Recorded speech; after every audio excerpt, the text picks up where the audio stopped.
नमस्कार। तो कैसी पढ़ाई चल रही है सबकी? ठीक ठाक। आज हम शुरू करने वाले हैं अपना थर्ड चैप्टर, सरल रेखा में गति। इंग्लिश में बोलते हैं motion in a straight line, और हिंदी में कुछ जगह लिखा होता है ऋजु रेखा में गति। तो हमने उसके पहले दो पार्ट्स में हमने डिफरेंशियल पढ़ा है और इंटीग्रल पढ़ा है, मतलब हमने अवकलन पढ़ा है और समाकलन पढ़ा है, जिसका हम इस चैप्टर में यूज करने वाले हैं। हमने इस चैप्टर को बीच में ही रोक दिया था और पहले हमने वेक्टर से स्टार्ट कर दिए थे। उसका कारण ये था क्योंकि इसमें वेक्टर्स यूज होते हैं, तो अगर आपको वेक्टर्स नहीं आएंगे तो फिर ये थोड़ा सा डिफिकल्ट हो जाएगा समझने के लिए। ठीक है, तो चलिए शुरू करते हैं। तो हमारी इस यूनिट को कहते हैं शुद्ध गतिकी।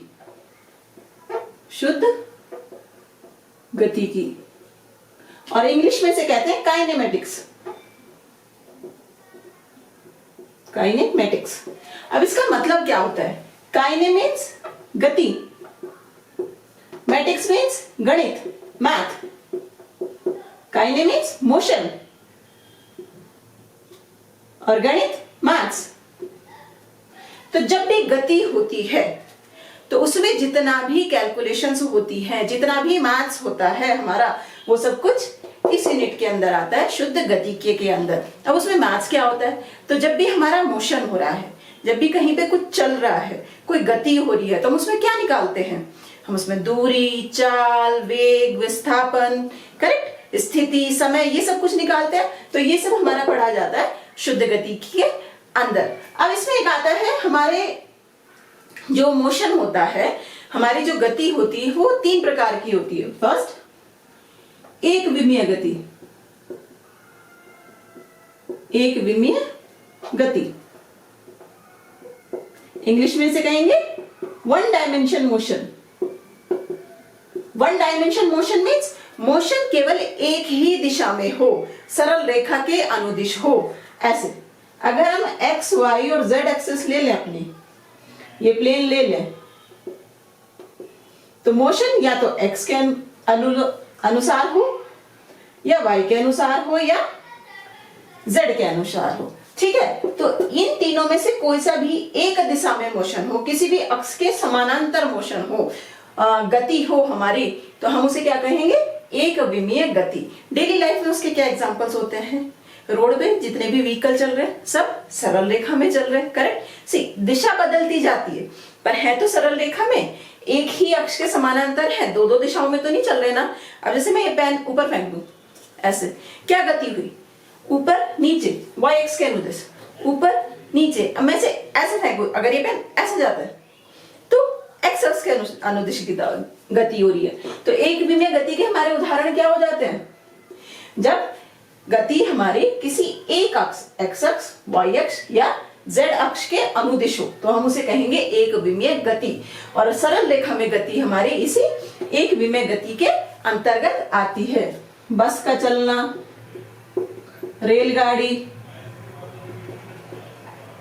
हम सब का चलना, हम भी तो एक दिशा में ही चलते हैं, या ऊपर गेंद का फेंकना। यहां पे मैं गेंद के इस मोशन की बात कर रही हूं, ये नहीं, ठीक है, जो हम कहते हैं ना गेंद स्पिन होती हुई जा रही है, वो चीज नहीं। मैं खाली गेंद को ऊपर सीधा फेंकने की बात कर रही हूँ, सीधा कैच करने की बात कर रही हूँ। दूसरा हमारा आता है द्विविमीय गति। द्विविमीय गति इंग्लिश में से क्या कहेंगे? 2D motion. 2D मोशन हमारा क्या होता है कि जब हमारी वस्तु या हमारा कण, जो भी हमारा ऑब्जेक्ट है, वो किसी एक तल में गति कर रहा हो, एक्स वाई में हो, या वाई जेड में हो, या जेड एक्स में हो। ठीक है, जब हमारे उसकी गति को दर्शाने के लिए हमें दो निर्देशांक की जरूरत पड़ी, या तो एक्स वाई में हो, या वाई जेड में हो, या जेड एक्स में हो। इसके एग्जांपल्स क्या आते हैं हमारे? वृत्तीय गति, वृत्तीय गति, गति, या प्रक्षेप्य गति। प्रक्षेप्य गति को इंग्लिश में क्या कहते हैं? Projectile motion. जो ये ऐसे जाता है, ऐसे आपने बॉल फेंकी तो वो ऐसे गई, है ना। तो इसमें आपका एक्स अक्ष भी होता है, वाई अक्ष भी होता है, ये आपको समझ आ जाएगा। देखो गति यहाँ है, तो जब उसके घटक करेंगे, एक्स अक्ष के अनुदिश भी आएगा, वाई अक्ष के अनुदिश भी आएगा। ये सब कुछ हमने वेक्टर्स में पहले एक्सप्लेन करा हुआ है, घटक कैसे करते हैं और कैसे वो एक्स वाई दिशा के अलोंग आते हैं। वृत्तीय गति अगर आपकी होती है, देखो ये एक्स वाई प्लेन है, अगर आप इसमें ऐसे ड्रॉ करोगे तो वृत्तीय तो है, एक्स वाई प्लेन में तो है, किस प्लेन में, इस बोर्ड में, और ये बोर्ड क्या है, एक्स और वाई, इसमें जेड तो नहीं है, इसकी जो मोटाई है वो बहुत छोटी है, उसे हमने इग्नोर कर दिया। हमारे वृत्त की जो मोटाई है वो कुछ भी नहीं, तो जेड एक्सिस नहीं है, तो कौन से प्लेन में है एक्स, हमारा सर्कल, हमारा जो वृत्त है एक्स वाई प्लेन में है। अब अगर आप इसके किसी स्थिति में इसके निर्देशांक निकालो, मान लो यहां निकालने हैं, तो कैसे होंगे, एक्स भी होगा और वाई भी होगा। तो जब गति हमारी किसी समतल में हो, एक्स वाई में, वाई जेड में, या जेड अक्ष में, एक्स में, तो हमारी दो द्विविमीय गति होती है। ये भी हम आगे पढ़ेंगे। तीसरा आता है हमारा त्रिविमीय गति। त्रिविमीय गति या इसे कहते हैं 3D मोशन।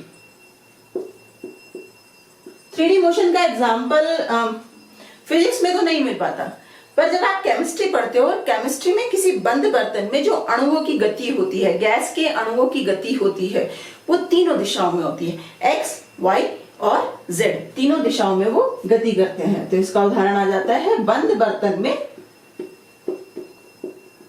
गैस के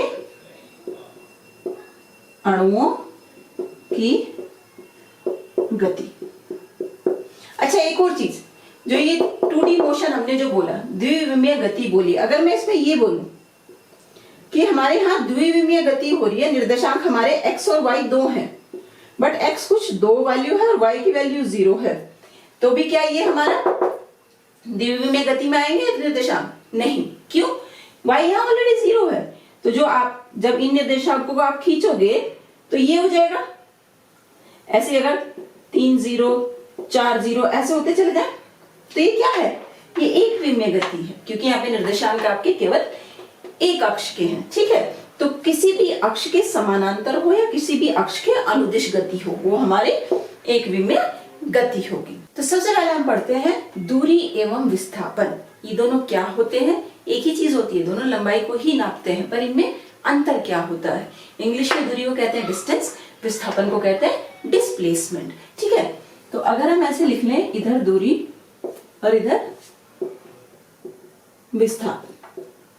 सबसे पहली चीज, दूरी हमारी एक अदिश राशि है। क्या है ये? स्केलर,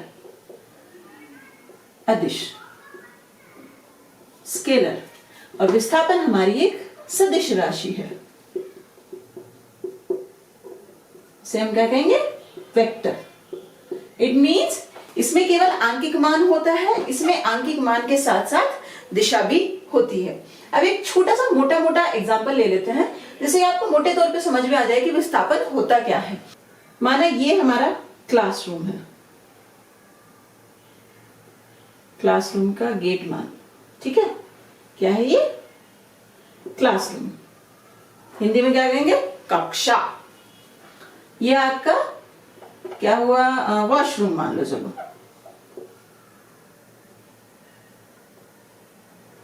ये आपका वॉशरूम।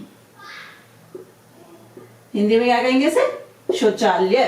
ठीक, तो अब हमारे एक स्टूडेंट शौर्यवर्धन जी क्लासरूम से मैडम से परमिशन लेके चले वॉशरूम की तरफ को। ठीक है, क्लास में जो लेक्चर है बहुत बोरिंग है, तो शौर्यवर्धन जा कैसे सकता है वॉशरूम में? या तो वो ऐसे जाए सीधा, या वो भाई साहब ऐसे जाए, और उसे पूरा ही लेक्चर खराब करना है तो वो ऐसे ऐसे ऐसे ऐसे ऐसे ऐसे घूमते हुए ऐसे जाएगा। कोई सा भी रास्ता ले सकता है, जा चला जाएगा। तो यहाँ पे देखो, क्लासरूम से वॉशरूम तक की, क्लासरूम आपका क्या हो गया? इनिशियल पॉइंट, प्रारंभिक स्थिति, और ये आपका अंतिम, फाइनल पॉइंट, अंतिम बिंदु। ये प्रारंभिक बिंदु, ये अंतिम बिंदु, ये आपका मेन डेस्टिनेशन है जहां आपको पहुंचना है। ठीक है, तो जो सबसे छोटी दूरी होगी, प्रारंभिक और अंतिम बिंदु के बीच की जो सबसे छोटी दूरी होगी, उसे हम क्या कहेंगे? विस्थापन।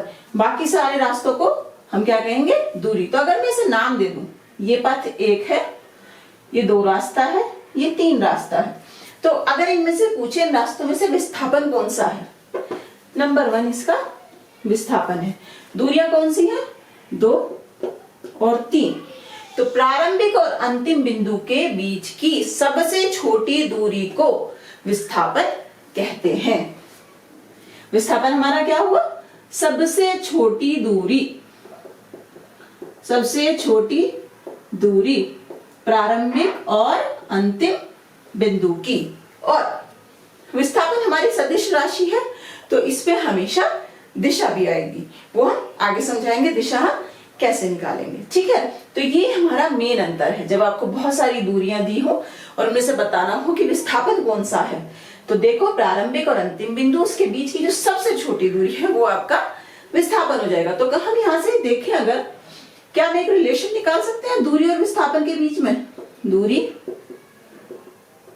विस्थापन, अगर यहां से देखो सारों में, तो दूरी क्या है? विस्थापन से बड़ी है, करेक्ट। अब अगर हम एक चीज बोल दें कि यहां पे टीचर खड़ा है, यहां पे प्रिंसिपल जी खड़े हैं, ठीक है, यहां पे दूसरा टीचर खड़ा है, तो बेचारे शौर्यवर्धन जी का दूसरा और तीसरा रास्ता तो बंद हो गया है ना। कैसे जाएगा वॉशरूम? पहले रास्ते से। तो बस यही एक रास्ता है, तो इस टाइम पे ये रास्ता विस्थापन भी है और यही रास्ता दूरी भी है।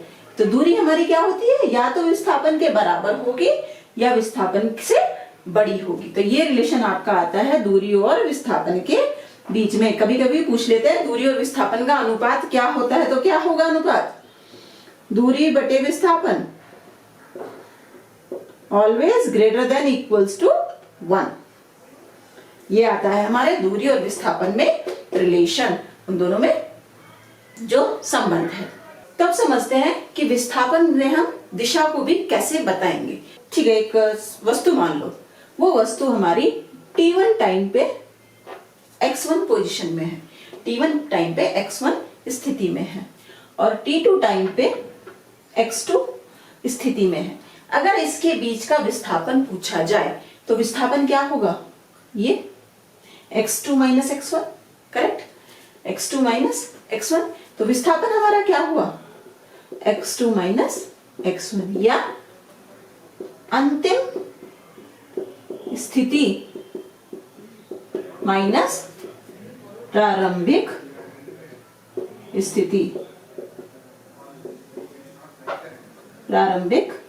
स्थिति, ये फॉर्मूला हो जाएगा हमारे विस्थापन के लिए। हमेशा याद रखना, अंतिम में से पहले वाला, लास्ट डेस्टिनेशन से इनिशियल पॉइंट, लास्ट पॉइंट से इनिशियल पॉइंट, या फाइनल पॉइंट से इनिशियल पॉइंट, या अंतिम स्थिति में से प्रारंभिक स्थिति को आपको माइनस करना है। चलो अब यहां पे समझते हैं उस एग्जांपल के साथ। मान लो हमारे यहां पे फिर से शौर्यवर्धन जी आ गए,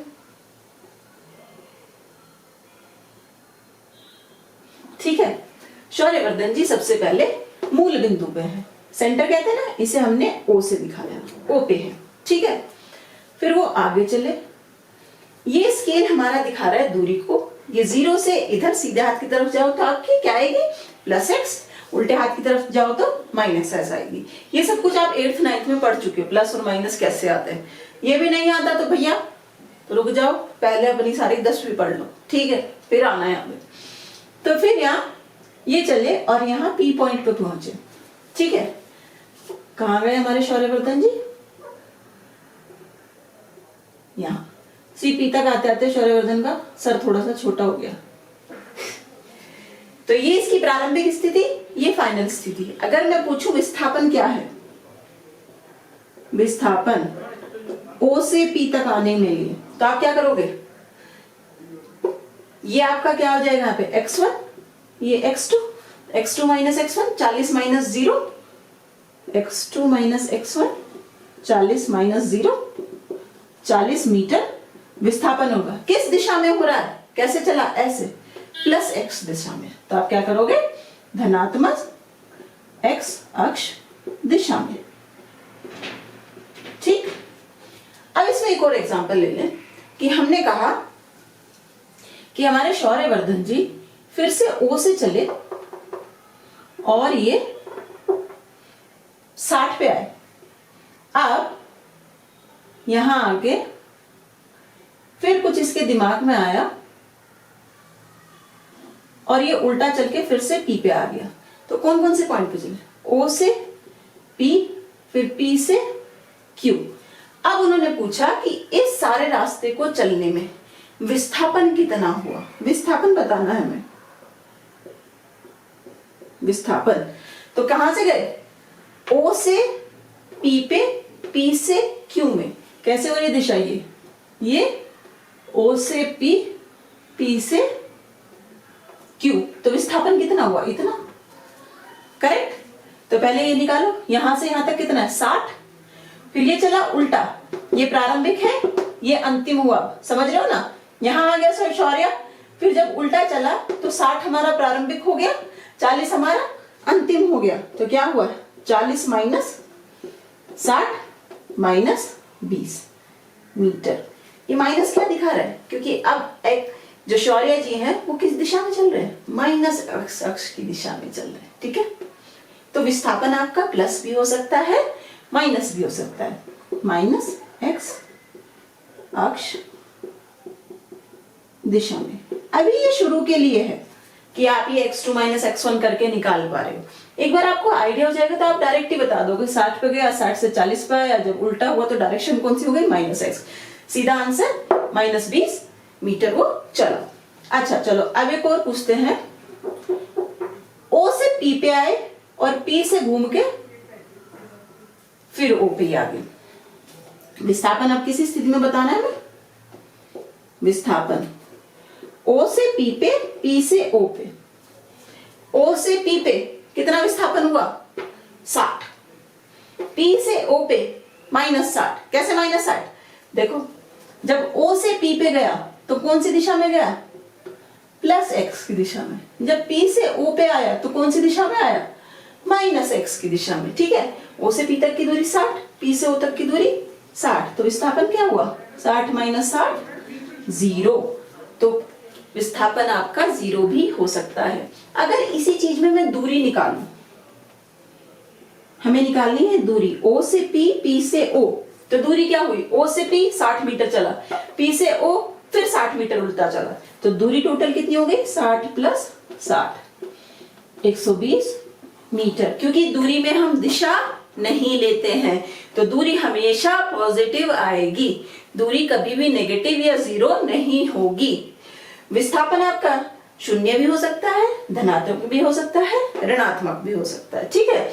अब यहां से आप एक और चीज समझो कि जब हम कह रहे थे कि ये हमारा O से P पे गया, P से O पे गया, ठीक है ना?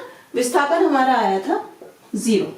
एक हमने निकाला O से P पे, P से Q पे, विस्थापन हमारा आया नेगेटिव। सिंपल O से P पे विस्थापन आया हमारा पॉजिटिव। तो विस्थापन हमारा कुछ भी हो सकता है, पॉजिटिव या नेगेटिव। अब इसमें हमने जो शुरू में एग्जाम्पल दिया था, ये प्रारंभिक स्थिति, ये अंतिम स्थिति। ठीक है। इसे x1 मान लो, इसे x2 मान लो। अब तुम ऐसे जाओ या तुम ऐसे जाओ या तुम ऐसे जाओ या तुम ऐसे जाओ, कोई से भी रास्ते से जाओ।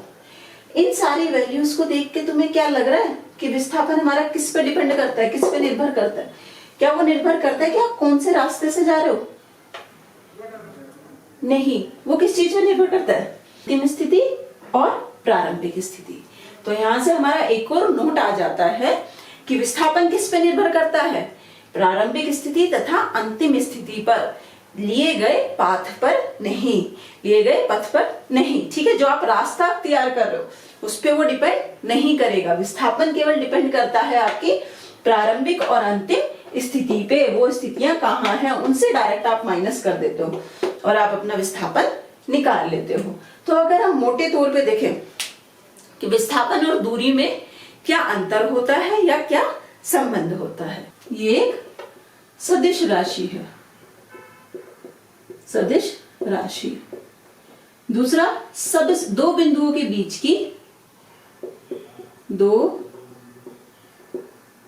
बिंदुओं के बीच की सबसे छोटी दूरी, सबसे छोटी दूरी हमारी क्या होती है?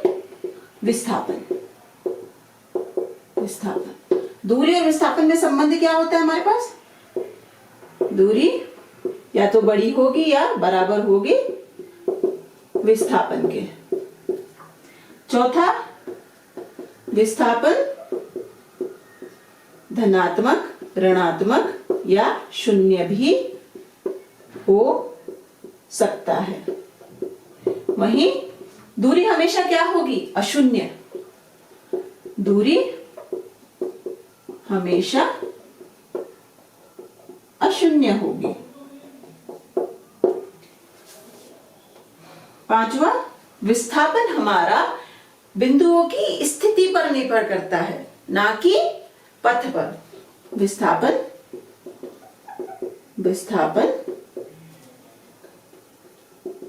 स्थिति पर निर्भर करता है। प्रारंभिक एवं अंतिम स्थिति पर निर्भर करता है। पथ या इंग्लिश में से कहते हैं पाथ, पर नहीं। सो विस्थापन displacement depends on position only, not on the path. तो अब कुछ न्यूमेरिकल्स कर लेते हैं, उससे आपका और भी क्लियर होगा कि डायरेक्शंस कैसे निकालते हैं। फर्स्ट एग्जांपल में इन्होंने कहा एक कण प्रारंभ में 3 मीटर पूर्व एवं फिर 4 मीटर उत्तर की दिशा में चलकर अपनी यात्रा पूर्ण करता है। गणना कीजिए कण द्वारा चली गई दूरी और कण का विस्थापन। तो सबसे पहले हम बना लेते हैं अपनी दिशा, पूर्व, पश्चिम, उत्तर, दक्षिण। इन्होंने क्या कहा? पहले वो चला 3 मीटर पूर्व की दिशा में, मीन्स वो चला ऐसे पूर्व की दिशा में 3 मीटर। फिर वो चला उत्तर की दिशा में 4 मीटर, ऊपर की ओर चला 4 मीटर। तो फर्स्ट पॉइंट कहां हो गया? ये प्रारंभिक स्थिति। अंतिम स्थिति कहां हो गई? ये। इन्होंने कहा कण का विस्थापन बताओ और कण की दूरी बताओ। दूरी क्या होगी? यहां से AO plus OB, AO plus OB, 3 + 4 7 metre. विस्थापन बताना है। विस्थापन क्या बताया था हमने? जो सबसे छोटी दूरी हो, सबसे छोटी दूरी क्या होगी? ये A से B के बीच में। अगर आपको ये दिख रहा हो तो ये समकोण है। AB कैसे निकल जाएगा हमारा? पाइथागोरस प्रमेय से।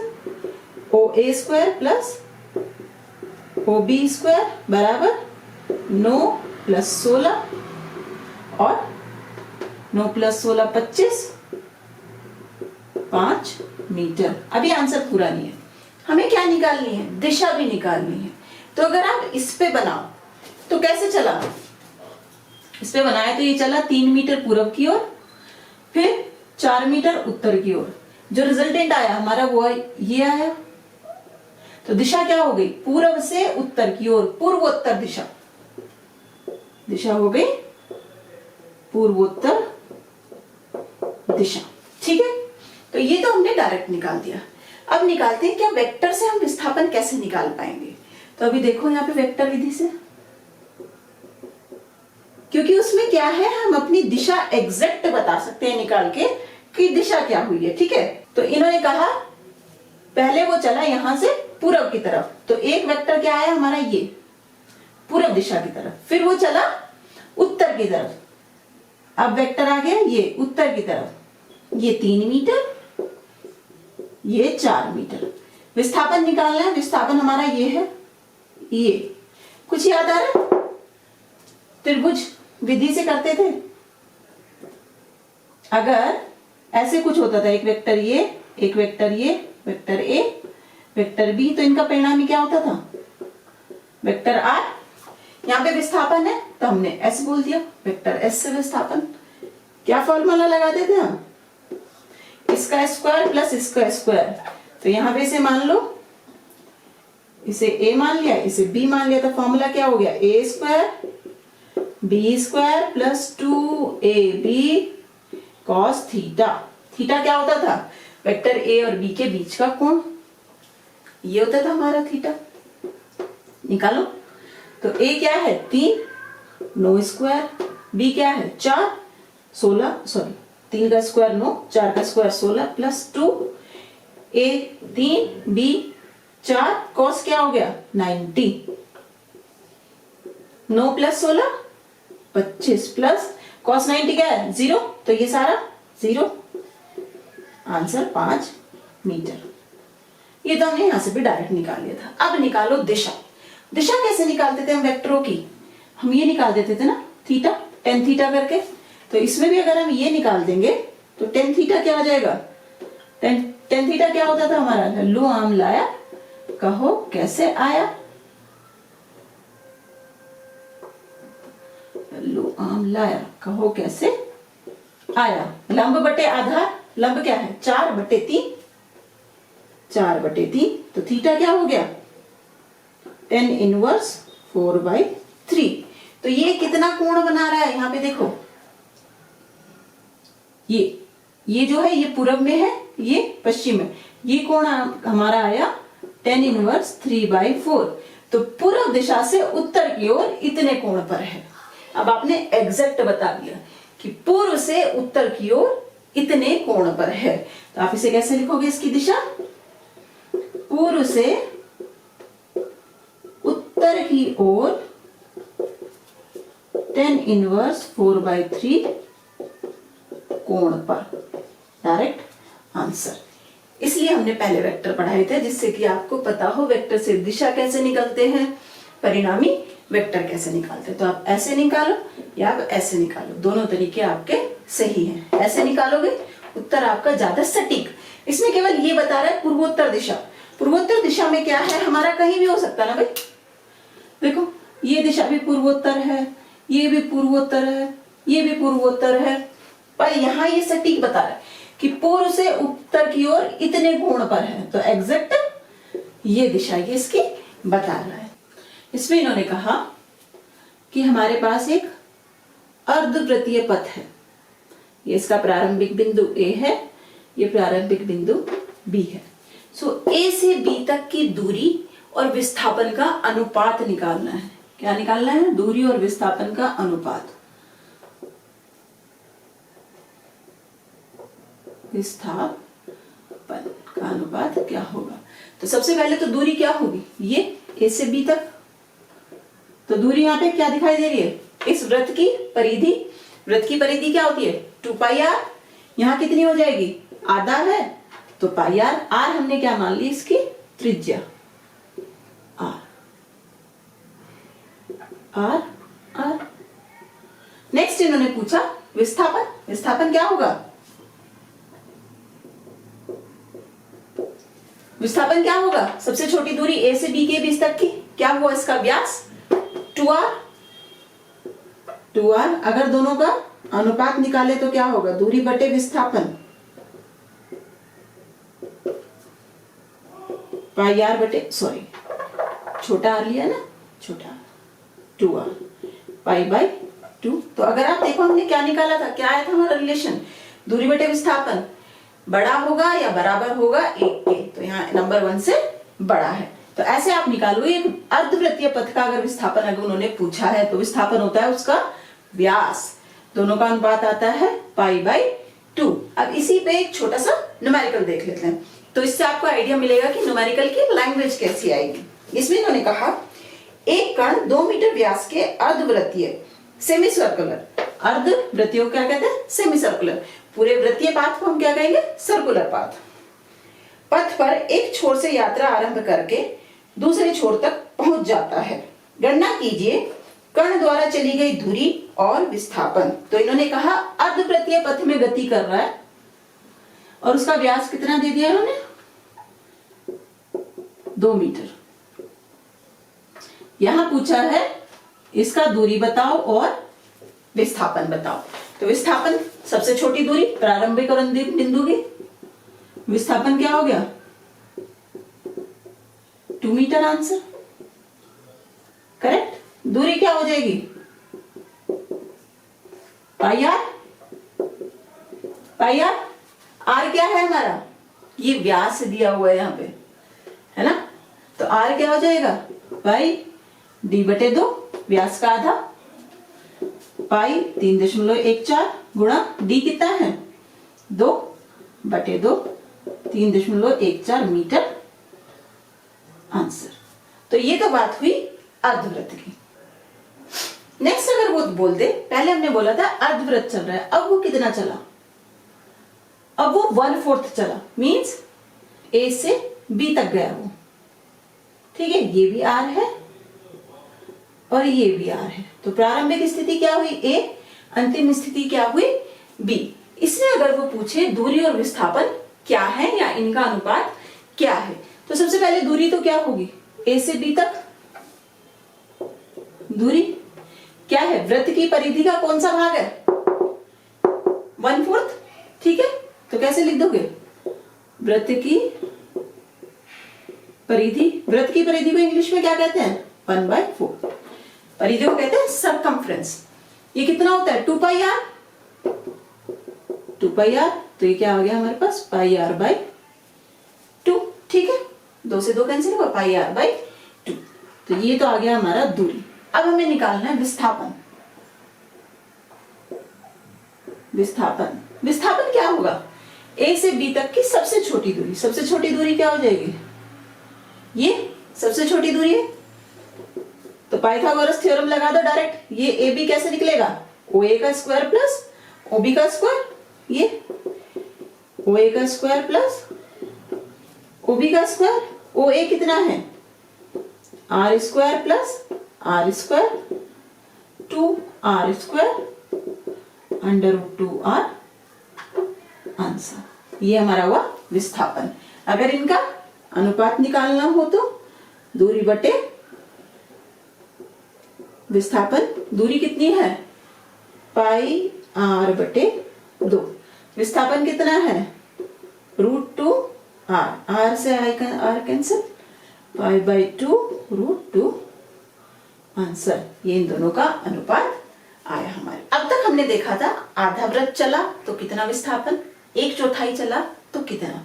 अब इन्होंने कह दिया कि ये इतना चला, ए से लेके बी तक चला, बताओ विस्थापन कितना होगा। तो विस्थापन क्या होगा ये, पर अब इस केस में हम अपनी डायरेक्ट पाइथागोरस थ्योरम तो नहीं लगा सकते क्योंकि वो समकोण के लिए लगे केवल। तो यहां हमारे क्या काम आएंगे वेक्टर्स। देखो कैसे निकालें, ये आर है परिधि, कैसे नापते हैं सेंटर से लेके, सॉरी आर है त्रिज्या, कैसे नापते हैं सेंटर से लेके सरकमफ्रेंस तक, केंद्र से लेके परिधि तक दूरी। तो इसका डायरेक्शन क्या हुई, ये की डायरेक्शन, ये ऐसे ही तो नापते हो ना भाई, दूरी को इसी दिशा में तो नापते हो। विस्थापन किस दिशा में होगा, ए से बी की तरफ, ये दिशा। तो हमारे पास वेक्टर कुछ ऐसे से नहीं आ गए, ये और एक वेक्टर, ये, इसे आप वेक्टर r1 मान दो, r2, और ये हमारा विस्थापन दिखा रहा है तो वेक्टर s, करेक्ट। इन दोनों के बीच का कोण इन्होंने ये दिया हुआ है हमें 120 डिग्री। अब यहाँ पे एक चीज देखो, जब हमारे 2 वेक्टर होते थे तो ये होता था, करेक्ट। एक वेक्टर का सिर होता था, दूसरे की पूंछ जुड़ी होती थी, और परिणामी में क्या होता था, पूंछ से पूंछ, सर से सर जुड़े होते थे। यहाँ देखो कौन से वेक्टर, ये दोनों की पूंछ से पूंछ जुड़ी है और यहाँ सर से सर जुड़े हैं, तो परिणामी कौन सा हो गया ये देखो r1 की का सर जुड़ा है s की पूंछ से, तो यहाँ पे हम क्या ले सकते हैं vector r1 plus vector s equals to r2 vector. ये सब कुछ बहुत अच्छे से एक्सप्लेन किया है वेक्टर्स में, ठीक है। तो अब हमारा वेक्टर s क्या हो गया r1 minus r2, correct. s हमारा क्या हो गया r1 माइनस r2। निकालो तो example number 3, vector s equals to r1 minus r2। इसका मतलब परिणामी वेक्टर दोनों वेक्टरों के घटा के बराबर है, जोड़ के नहीं, घटा के बराबर है, ठीक है।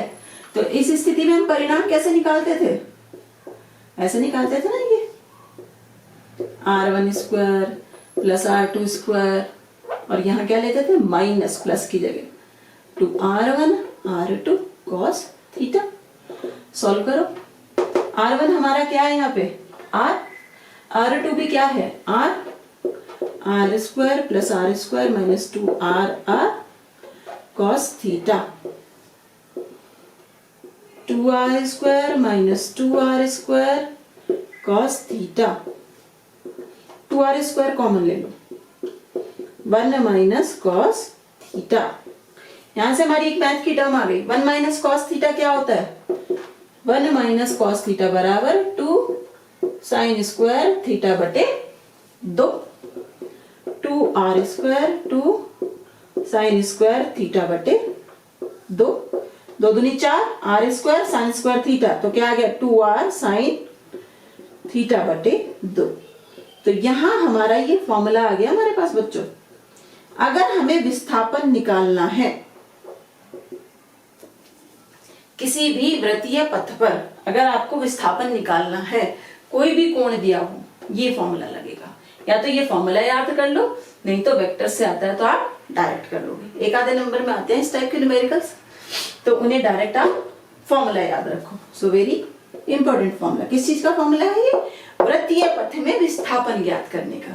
अब यहां देखो हमारा थीटा कितना है, 120 है दोनों के बीच का, तो एस क्या हो गया 2r साइन 120 बटे 2, 2r साइन 60, 2r साइन 60 का मतलब क्या होता है √3/2, सो r√3 आंसर। ये हमारा हुआ विस्थापन यहां पर, ठीक है, दैट इज योर आंसर। सो कभी भी वृत्तीय में कोई भी कोण बना दे, वो 120 था, 70, 80, 90, 100, 50, 360, ठीक है, 360 बना देगा तो सॉरी, अगर वो कह दे कि वो 360 घूम गया, ऐसे जहां से शुरू हुआ था वहीं आ गया, तो विस्थापन कितना हो जाएगा 0। 360 का कोण बनेगा, ए से चला घूम फिर के एपी आ गया, तो कोण हुआ 360, तो विस्थापन हो जाएगा 0। बाकी 360 को छोड़ के कोई भी कोण दे दे, आपका फॉर्मूला लगेगा ये। अगर अर्धवृत्तीय पथ में निकालना हो, क्या आ रहा था वहां पे हमारा अर्धवृत्तीय पथ में क्या आ रहा था √2r आंसर आया था। रख के देखो, अर्धवृत्तीय पथ का मतलब थीटा क्या हो गया बताओ, 2r साइन, अर्धवृत्तीय पथ में ये हो गया, तो थीटा कितना हुआ 180 हुआ ना भाई, यहाँ ए से बी तक ऐसे चला तो theta 180, 180/2, 180 is 90, 2r sine 90, 2r, sorry अर्धवृत्तीय पथ में 2r आ रहा था। अगर वो 1/4 चला, इतना चला, तो साइन कितना हो गया, थीटा कितना हो गया 90, रखो फॉर्मूले में, क्या आंसर आ जाएगा। यहां अगर हम करें तो विस्थापन हो जाएगा 2r साइन 90/2, 2r साइन 45, हाँ इसमें आ रहा था 2r 1/√2, मैं भी भूल जाती हूँ √2r। तो कोई भी कोण दे दे, डरने की जरूरत नहीं है, पूरा वेक्टर भी निकालने की जरूरत नहीं है, बस आपको ये फॉर्मूला याद हो 2r साइन थीटा बटे 2, जहां थीटा क्या है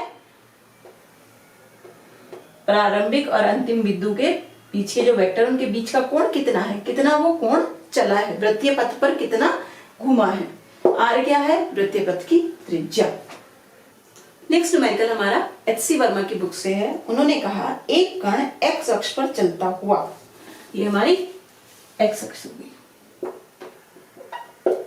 t बराबर 0 पर वह मूल बिंदु पर था, मूल बिंदु पर है, सेंटर पे है, जब समय क्या है 0 है। अब वह दाहिनी ओर मींस x अक्ष की पॉजिटिव डायरेक्शन में चलता हुआ अगले 1 सेंटीमीटर में 2 सेंटीमीटर खिसक जाता है, तो अगले 1 सेकंड में जब t बराबर 1 सेकंड हो गया तो वो कहां आ गया, यहां 2 सेंटीमीटर चल के P बिंदु पे। उससे अगले 1 सेकंड में बाईं ओर चलता हुआ वो फिर मूल बिंदु पर आ गया, तो इसमें इन्होंने कहा अगले 2 सेकंड में वो फिर से ऐसे चला, यहां आ गया, अब दोबारा से, ये टाइम कितना हुआ t बराबर 2 सेकंड, तो कितनी दूरी चला यहां भी 2 सेंटीमीटर। निम्नलिखित अंतरालों में कण का विस्थापन तथा उसके द्वारा चली गई दूरी बताइए। तो अंतराल इन्होंने क्या दिए हैं, फर्स्ट t बराबर 0 से लेके t बराबर 1 सेकेंड। यहां से यहां तक दूरी कितनी हुई? 2 सेंटीमीटर। दूरी 2 सेंटीमीटर। विस्थापन कितना हुआ? दूरी हम दिखा दे s से, विस्थापन हम दिखा दे वेक्टर s से। विस्थापन कितना हुआ? 2 सेंटीमीटर। बट दिशा के साथ कौन सी दिशा है? ऐसे चलोगे तो प्लस x होता है, ऐसे चलोगे तो माइनस x होता है, प्लस x की दिशा में। ठीक। सेकेंड, t बराबर 1 सेकेंड से t बराबर 2 सेकेंड में दूरी कितनी हुई? s। ये क्या हुआ हमारा? विस्थापन। बार बार नहीं लिखूंगी अब मैं, दूरी हमारी s से दिखाते हैं। यहां से यहां तक P से O पे आया तो दूरी कितनी हुई? दोबारा से 2 सेंटीमीटर। विस्थापन कितना हुआ? S vector. O से P 2 सेंटीमीटर, पर किस डायरेक्शन में चल रहा है? P से O, P से O, माइनस x की दिशा में। ये माइनस x की दिशा में। करेक्ट। थर्ड इन्होंने हमें बोला t बराबर 0 से t बराबर 2 सेकेंड तक। अब निकालो दूरी क्या हुई? दूरी क्या होगी? O से P पे गया तो कितना चला? O से P पे 2 सेंटीमीटर। फिर P से O पे आया तो कितना चला? फिर से 2 सेंटीमीटर। तो टोटल दूरी कितनी हो गई? 2 + 2 4 सेंटीमीटर।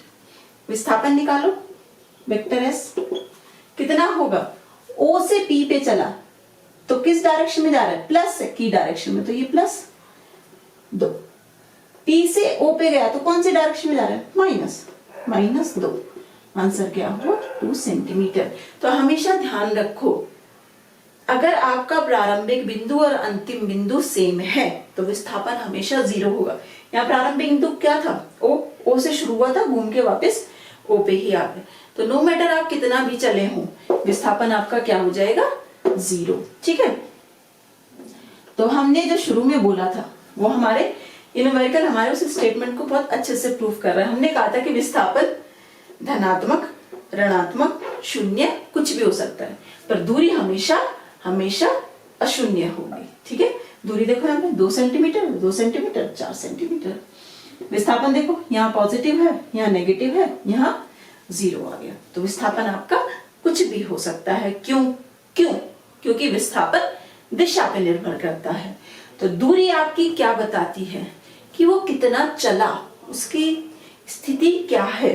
बट विस्थापन आपका क्या बताता है?